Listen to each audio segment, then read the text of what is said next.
Hi YouTube, welcome to Porsche Mind Mechanics and what is supposed to be the beginning of my winter projects. But as I was about to commence said projects on the 911, something came up which I couldn't resist. And if you look over my shoulder to the, might be your left or my right, I'm not sure, there's a couple of wheels sitting there which clearly don't belong to a Porsche, but they belong to another vehicle. And basically this came up from a work colleague who wanted to get rid of it because he's obviously purchased another car, and I basically couldn't pass it up. So I've got my work cut out, but let's find out what I'm going to be working on for the next good few weeks at least.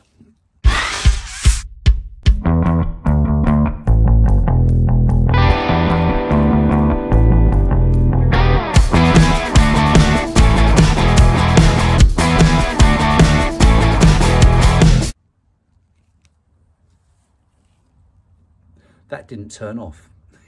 I've got gloves on, right? And you cannot, I was going to say you cannot turn your phone camera off when you're wearing vinyl gloves, but then I did. Anyway, let's take a look at my first project for the winter.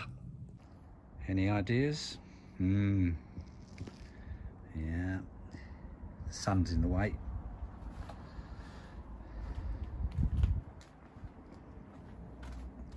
Yeah, I have purchased a MG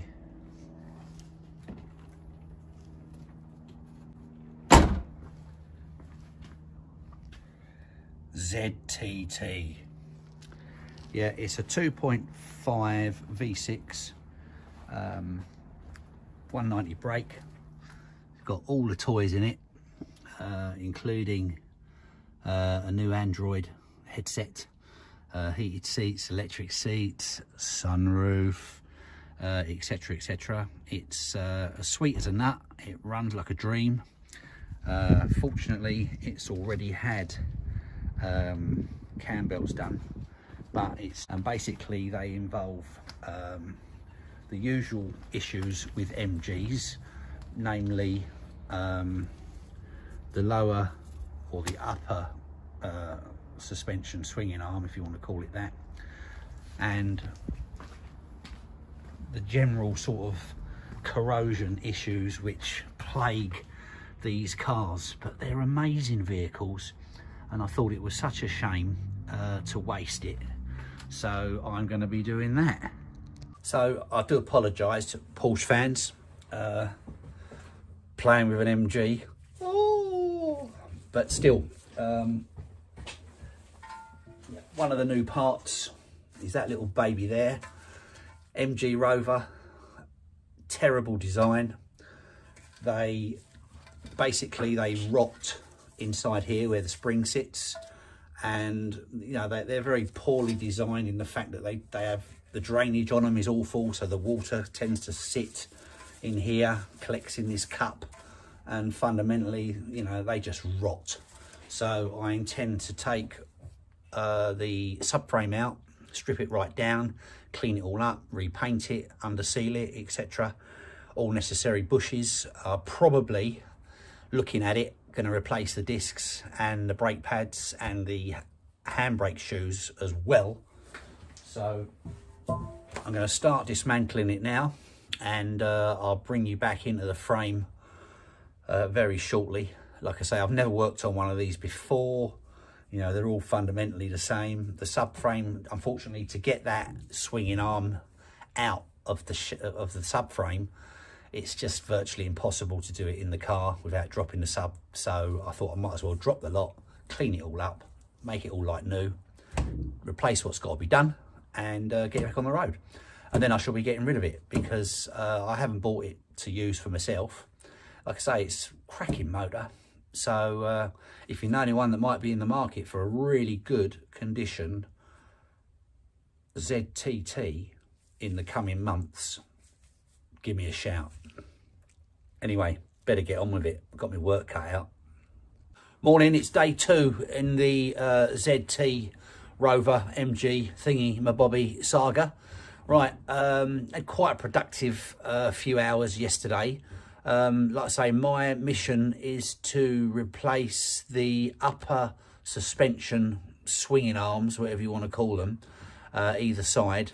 Take the subframe out. You've got to take the subframe out to remove the arms anyway, and give it all a good clean up, a rust treatment, and an underseal, and put it all back together again. So I've got one side stripped, and I've managed to crack off the 4 subframe bolts, which they came out relatively easy, to be fair. I used a bit of heat, but considering they're well and truly fixed in there, I didn't do too badly. So I've cracked those off. Today I've got to do the other side in terms of remove the caliper, the discs, the suspension strut, and the link arm, the lower link arm. But I'll give you a little look now, and then I'll try and show you a bit of video footage of the strip down on the other side. Okay, this is passenger side, all stripped down, brake caliper out. I'm going to strip that down as well, clean it up and sort the sliders out, because the brakes aren't particularly brilliant. So I've ordered a new set of discs for the rear with pads. That's the offending arm that's got to come out. The suspension strut I've just disconnected from the bottom, and the chassis mounts, or should I say the subframe mounts, you've got one there which is loose obviously, and the other one is right there, all cracked off. I intend to strip those down and give them a thorough cleaning. And then I've also released the exhaust so it can hang down a little bit. I'm still not convinced I'm going to get that frame out over that exhaust pipe, so that might be another job, but still.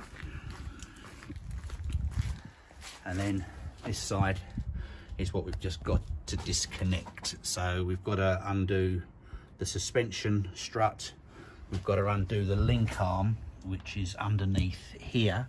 That's this one here, runs into the subframe, and the top ball joint, disconnect that, get the disc off, and then hopefully, the only thing I'm a bit concerned about is separating. I'm leaving the springs in the top of the car, so they have a mount in here which holds the spring into the offending. These just rot on Rovers. They're notorious for it. They're the most common MOT failure on the MG, so they're going to both get it's going to get brand new ones, and we'll overhaul the springs as well. So here we go. Give you an idea of what you'll need to remove these components. The bolts on the back of the caliper are 13mm and really awkward to get to because the pipes are in the way and stuff. But anyway, that's 13mm. Your top ball joint is 18mm, and I believe, what size was that one? It's 15 on the other side of that bolt, and it's the same underneath for that one, and it's the same inside for the link arm. So let's get this lot, and you'll need a star drive to release the disc once the caliper's off. Remember, hang your caliper out of the way, make sure there's no stress on the brake pipes. Here we go.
Okay, that's pretty much everything this side done. That suspension bush that runs through the bottom of the leg into here, as you saw, I needed to put a bit of heat on that. That was well solid, and you can see the amount of Loctite on the thread. That one's undone. The top one's undone. It's just sitting in there holding it together for now.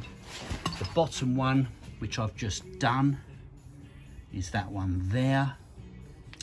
Okay, now I've got one more to do, which I'm probably not going to film, because it's, if you look at the end of that bar, you can just see a bolt running through there. Got to get that one out to remove this bar here.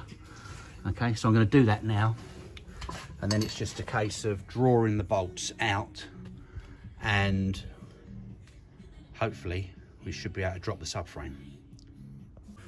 Okay, I've got the other end of this bar here that I'm pointing to. You might be able to make that out. That runs into the subframe.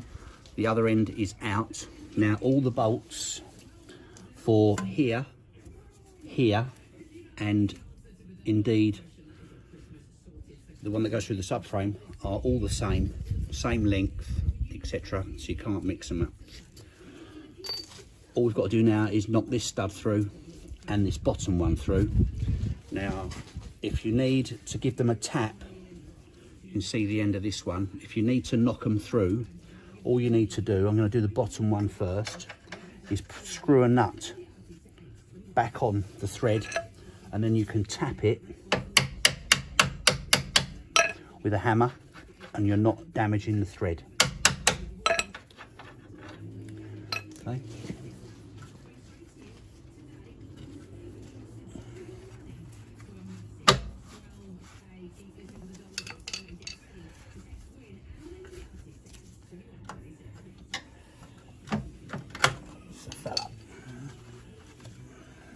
Put my nut back on because I've just pushed the damn bolt back in. But yeah, in order to preserve your thread, just stick a nut over the end of it, and fundamentally easy way out. And then hopefully with a bit of a check, there you go, that's that one out. And then we should be able to prise this bar out.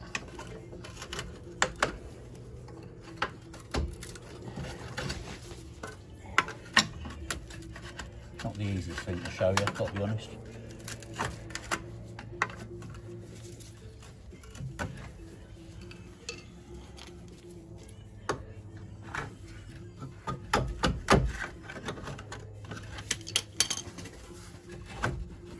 It wants to come out that way, all right.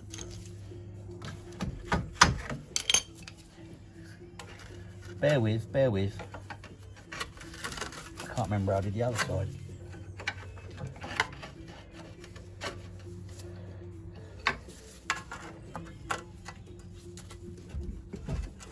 They're a strange assembly. I think what I'm going to do, I'm going to take the top one out as well. This is where you run out of hands. Again, throw and bolt, throw your nut back on the end. That's going to fall out there nicely, I think. Okay, this is where I've got to hold onto it. Take the top bolt out. Bit of a jiggle. Keep your eye on your brake caliper and your brake pipe. Right, there she blows. Right, so she's dropped out of there. But I can't get, I need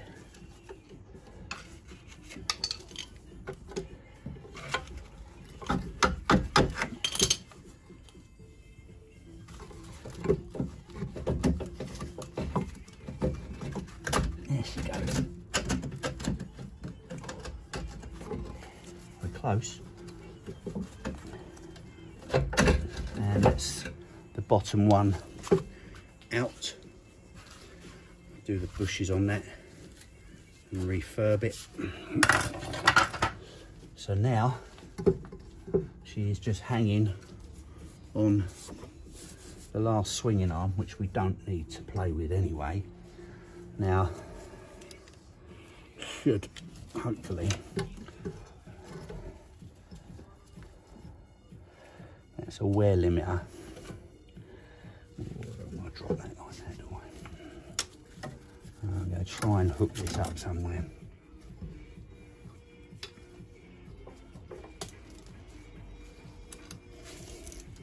Just to take the load off it.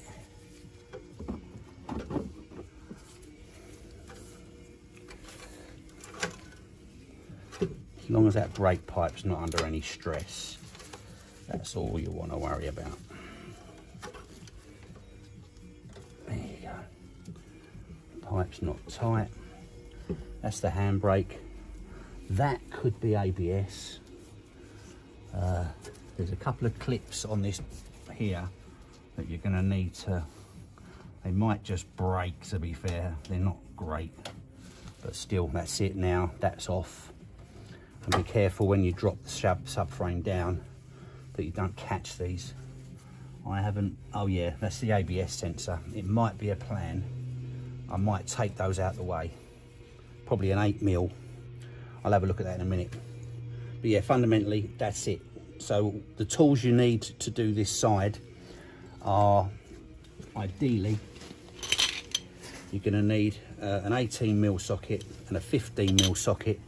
That's for either end of your bolt. A long extension arm, because you need a bit of leverage, and a 13mm spanner for your nuts on your caliper. And that is basically it. You might need a bit of heat, you might not, but spray your threads up, keep them clean with a wire brush, always a good method. And that's quite, there's a bit of tension on that pipe there. I'm going to put a bit of something under here to support that, take the weight off it. Don't seem to have the same problem the other side. Oh no, I was able to drop the caliper, that's why. Yeah, this is the, there wasn't a brake sensor, wear sensor on the other side, ironically. So I may take that out of there. But anyway, that's it on that strip down. Next thing to do is I'm going to remove the 4 subframe bolts, and then we're going to see if we can get it out of there. You never know. Whose idea was it to do this? Right, as you can see, the subframe is now out of the car. I thought the exhaust was going to be a problem, but actually it helped me out. It gave me something to rest it on. It's not mega heavy, but you need some support, and I'm definitely going to need another pair of hands, I think, to put it back. But this is the underside of the car currently. Big gaping hole where the subframe was, and this is the subframe. You can see how rotten it is, but still, we shall give that the once over, and it'll be like new when it goes back. But yeah, result out the car. Time to clean everything up now and replace all the bits. Oh no. Okay, before I remove the upper suspension arms, I'm going to take the drop links out, it'll just be easier. And then we've got a bolt to remove in there. That's the captive end. You go through that end to get that out. But this is a 13 and a 15mm. I've cracked the other one off, that's fine. So we'll take that out, and then we can remove the offending parts. Thank God for that. Right, here's the subframe, minus the swinging arms. After a first clean up, I've gone over it with a grinder, both sides, and got all the loose stuff off it. I'm going to dip it in a Genolite solution tomorrow. Now the springs, unfortunately, they are damaged. The tips have broken off them. That's the top end that sits in the top of the car, and that's the bottom end that sits in this part here. You can see clearly that it's snapped off. They're both the same. They've both gone.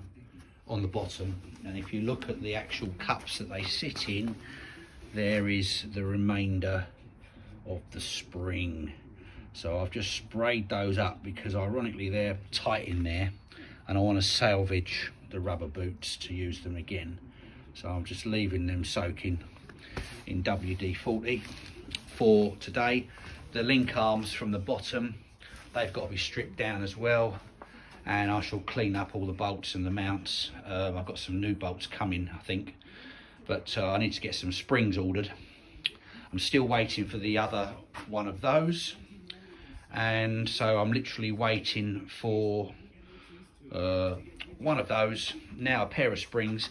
The discs, this was driver side rear. Look, no wonder the brakes weren't any good. Look, literally the only biting point on that disc was about 10 millimeters. The brake calipers clearly need overhauling. They're not moving very freely on their runners, so I shall be stripping those down and doing that. But yeah, the outside of the discs aren't particularly warm, but they're scored because they're getting uneven pressure from the calipers. And the other side wasn't much better.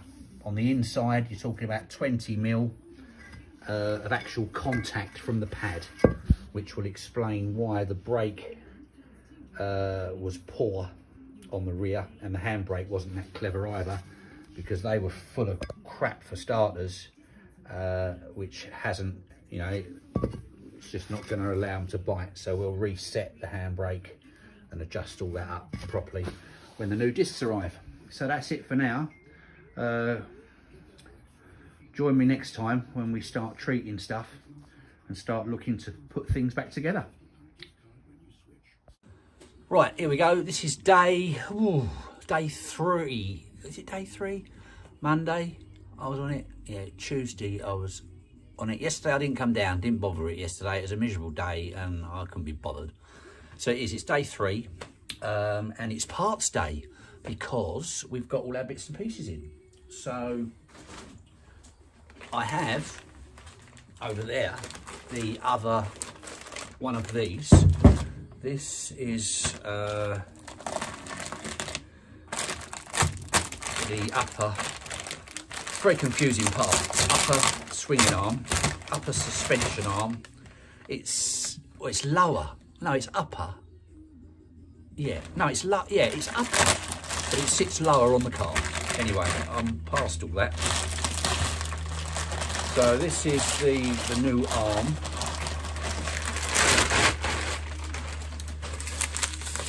Just need to make sure that we actually now have a matching pair, because they are handed. You've got a left and a right one.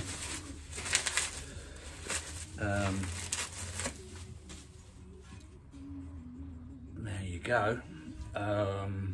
Yeah, so that's the said part. Lovely jubbly. The other one is sitting here. That's the other one. Now, I'm just going to check. If I put them down side by side, yeah, the bush, if you notice, looking at that flat like that, the bush is on an angle.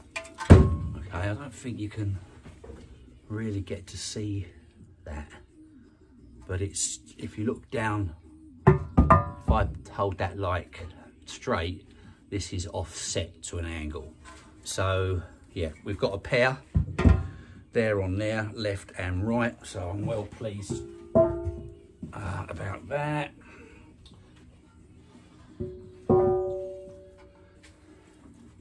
And it even has an MG, can you see that on there? Oh. Yeah, MG, is it down there? Yeah, MG Rover. Okay. I still think it's probably a pattern part. Okay, what else have we got? Okay, springs. Got the springs in as well. Got to unscrew. They come inside each other, so you've got to unscrew them. But once you do that, There you go. So we've got our 2 new springs. Lovely jubbly. I bought an oil filter because I'm going to give it an oil change.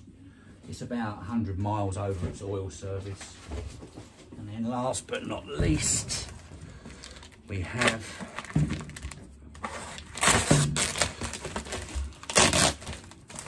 discs and pads.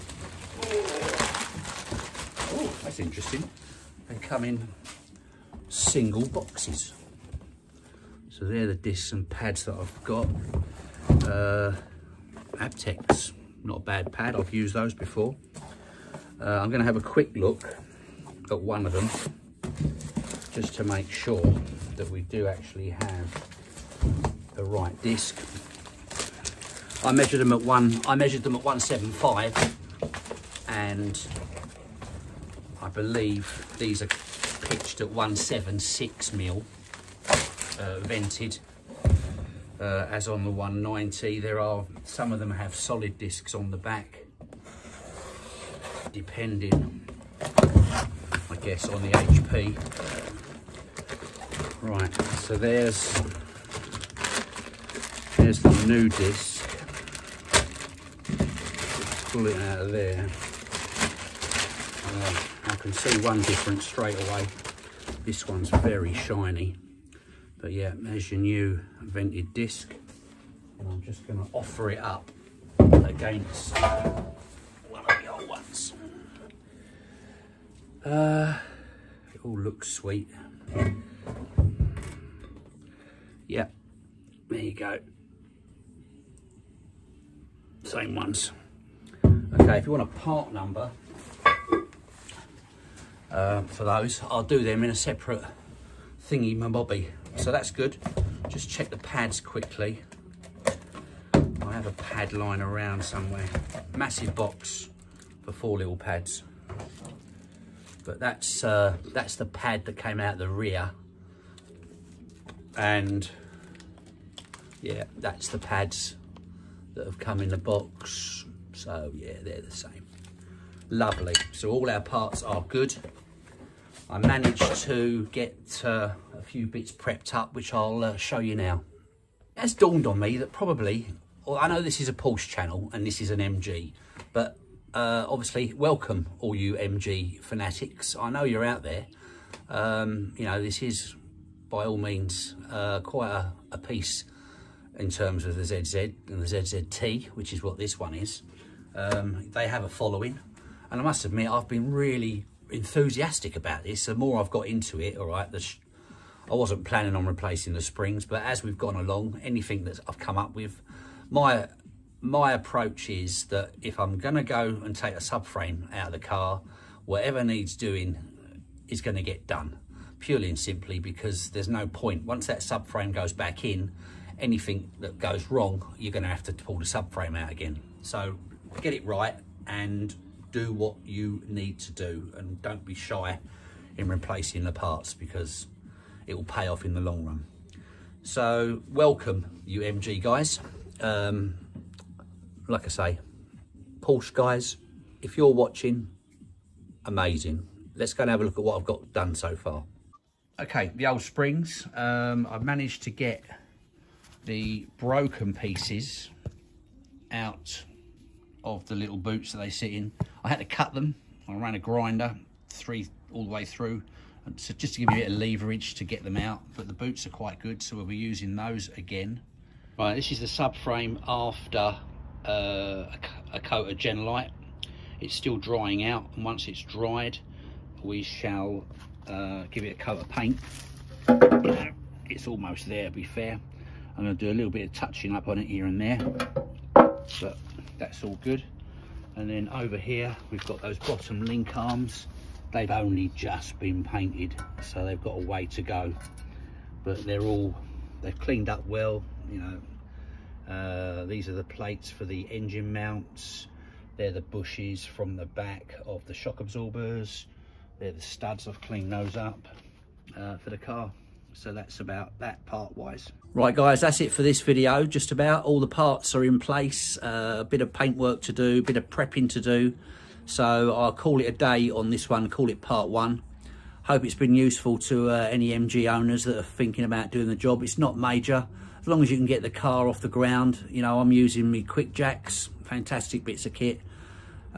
You can pretty much do it yourself, and so far I've been able to do it single-handed. So anyway, the second video will be about putting it all back together and the finished article. So hope you've enjoyed it. Porsche guys, apologies. MG guys, I hope it's helped you out. Take care for now. Like and subscribe if you want to see more. Bye.